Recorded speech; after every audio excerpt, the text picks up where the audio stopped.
देख रहे हैं कि मुल्क में एक सियासी फ़ज़ा जो बनी हुई है वो इलेक्शंस की तरफ कुछ अंदेशे हमें नज़र आ रहे हैं कि शायद इलेक्शंस हो जाएं, ये नज़र आ रहा है। अभी ये कि 12 अगस्त को नेशनल असम्बली जो है वो अपनी मुद्दत पूरी कर देगी, तहलील हो जाएगी और उसके बाद इलेक्शंस ऑब्वियसली 3 महीने में होते हैं। नवाज़ शरीफ साहब पर नाअहली की जो तलवार थी वो ख़त्म हो चुकी हुई है, लेकिन नवाज़ शरीफ साहब कब आएंगे ये अभी किसी को नहीं मालूम। इस हवाले से आज़म नज़ीर तारड़ साहब ये कह रहे हैं कि नवाज़ शरीफ साहब पे जो नाअहली की तलवार है वो ख़त्म हो रही है और वो जल्द आ जाएंगे। वो ये कह रहे हैं कि जल्द आ जाएंगे और आकर वो लीड करेंगे इलेक्शन कैंपेन को। अता तारड़ की जानिब से भी ये बयान दिया गया है, लेकिन कुछ इत्तलात ऐसी भी हैं कि वही वाली ज़िद है कि लेवल प्लेइंग फील्ड की जाए। अब ये लेवल प्लेइंग फील्ड क्या है, क्या शराइत हैं और नवाज़ शरीफ साहब आते हैं तो फिर उसके बाद क्या सिचुएशन बनती है। इस्तेकाम पाकिस्तान पार्टी भी आज उनकी जानिब से जो उनकी स्पोक्स पर्सन है फिरदौस आशिक अवान साहिबा, उन्होंने कहा जी हम किसी जमात के साथ इल्हाक या इत्तेहाद नहीं कर रहे।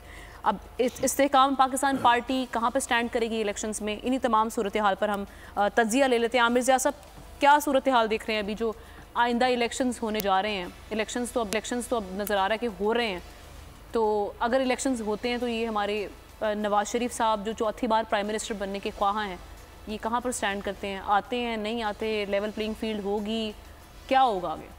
ये बड़ा आपने मतलब मंजरनामा बहुत फैला दिया माशाल्लाह। अब उसमें से मैं सोच रहा हूँ कि किसी एक चीज़ पे फोकस करना चाहिए। देखिए सूरत हाल क्या है कि यकीनन आपने बिल्कुल दुरुस्त फरमाया कि नवाज़ शरीफ साहब जो हैं वो मतलब आना चाह रहे हैं और हुकूमत दावा करी कि जी उनके ऊपर से डिस्क्वालिफिकेशन की तलवार हट गई है।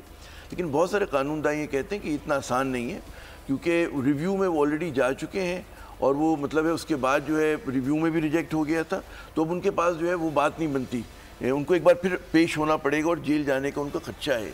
और इसी डर की वजह से आप देखें कि उनके भाई की हुकूमत माशाल्लाह 14-15 माह से है, वो आने से गुरेज़ा हैं। अच्छा, अब दिलचस्प बात ये कि जी वज़ीर आज़म बनने के तो बहुत सारे लोग वहाँ हैं। जी जी, शहबाज शरीफ साहब नून लीग में 2 तो खुलेआम आपको उम्मीदवार नजर आते हैं ना, मतलब नवाज शरीफ साहब हैं, शहबाज शरीफ साहब हैं। बाज़ लोग कहते हैं भाई इनसे तो अच्छे शाहिद खाकान अब्बासी हैं, उन्होंने बड़ा अच्छा उनका जो है वो दौर गुजरा है जब वो वज़ीर आज़म थे, ठीक है ना। और कोई रिबेलियस हो गए हैं, ऐसा लगता है। मैं तो नाम लेने की बात कर रहा हूँ ना कि कौन कौन से मतलब कुछ डार्क हॉर्स भी होते हैं ना कि आपको लग रहा है कि जी ये जीतेगा, लेकिन अचानक कोई और निकल आता है ना पीछे से। तो मैं वो तमाम प्लेयर्स की बात कर रहा हूँ। फिर उसमें अब आज आपने मुझे बताया, आपने क्या सबने बताया जहांगीर तरीन साहब का नाम आ गया। नाअहली खत्म हो रही है ना। जी, उनकी नाअहली खत्म हो गई तो वो भी कहने के उम्मीदवार हैं, हालांकि वो मुझे नहीं लगता कि उसको संजीदगी से लेना चाहिए।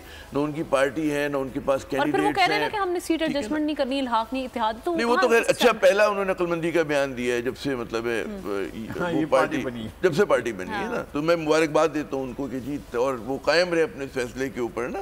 अच्छा, फिर उसके बाद है ज़ाहिर पीपल्स पार्टी को आप क्यों भूलते हैं? बिलावल साहब हैं और बाज़ लोग जो हैं वो कहते हैं जरदारी साहब भी खेल में मैदान में, लेकिन पीपल्स पार्टी भी एक रन में।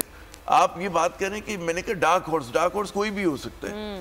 अभी भी 2-3 महीने अगर फर्ज करें कि पीटीआई को आप बिल्कुल रूल आउट ना करें, एक तरह से आप रूल आउट कर सकते हैं कि जी इदारे नाराज हैं उनसे, हुकूमत उनको जगह नहीं दे रही, लेकिन अभी तो मतलब है कि 2 महीने में तो दुनिया कुछ से कुछ हो सकती है ना, तो उनको भी मौका मिल सकता है। करते हैं आमिर ज़िया साहब, इसको भी आपने पूरा जवाब नहीं देने दिया, लेकिन आप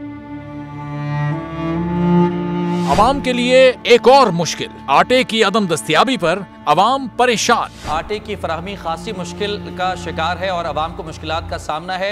शदीद गर्मी में यूटिलिटी स्टोर्स के बाहर लंबी कतारें। घर में आटा नहीं है, घर वाले जो है ना हम लोग तंदूर के आटा लेके रोटी लेके जो है ना उसी पे ही गुजारा कर रहे हैं। बोल ने निभाई सहाफती जिम्मेदारियां, पहुंचाई घर घर ये आवाज। यूटिलिटी स्टोर से सस्ते आटे का हुसूल शहरियों के लिए ख्वाब बन गया।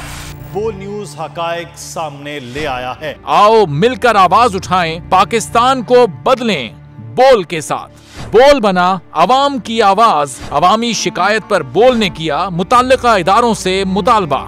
सुबह 6 बजे से आकर ये लोग आटे का इंतजार करते हैं। 7 बजे आई हूँ और नहीं मिल रहा है आटा, पैसे नहीं होते थे उधारे लेकर आती हूँ। वो कहते हैं जी 7 खजूर लाजमी लें, हमारे पास आटे के पैसे नहीं होते तो खजूर कहाँ से लें?